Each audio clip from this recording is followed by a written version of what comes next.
Hello guys, welcome to my channel. আজকে ঘুম থেকে উঠতে না উঠতেই দেখি মা বলল মাছগুলো হালকা করে ভেজে নি। সত্যি কথা বলতে আমি রান্নার দিক থেকে খুবই কমা, যেটুকুনি পারি সব মায়েরটাই দেখে পারি। তারপর হালকা করে লবণ আর হলুদ দিয়ে ওটাকে মাখিয়ে নিলাম। ভিডিও শুরুতেই বলি, যেমন আমার তোমাদের ভালোবাসার সাপোর্টের খুবই প্রয়োজন, তাই তোমরা একটা লাইক আর একটা সাবস্ক্রাইব করে যেও। সত্যি কথা বলতে গ্যাস জ্বালাতে আমার আগাগোড়া থেকেই একটু ভয় করতো। তারপর দেখলাম বাবা বাজার থেকে এই মিষ্টি কটা আম কিনে নিয়ে এসেছে।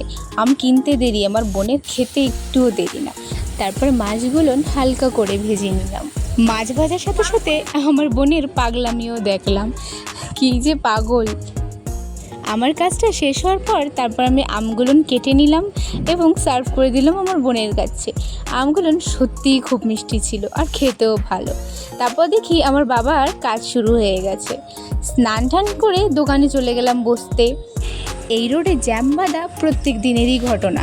তারপর দেখলাম কয়েকজন দারোগাবাবু এসে এটাকে পুরোপুরি ক্লিয়ার করে দিল। একজনের আবদারে চলো কয়েকটা ফুচকা খাওয়া হলো। ফুচকা খাওয়ার সাথে সাথে কয়েকটা চকলেটও নিয়ে নিলাম আমার জন্য প্লাস আমার বোনদের জন্য। মার সাথে চলে গেলাম বাজার করতে। বাজার করে দেখি ওরে বাবা, এখানেও কি ভিড়! সত্যি এত গরমে ভাবলাম একটু আখের রস খাওয়া হোক। আমি তো আখের রসকে এই মিনি ব্লগটা শেষ করছি। Thank you for watching this video.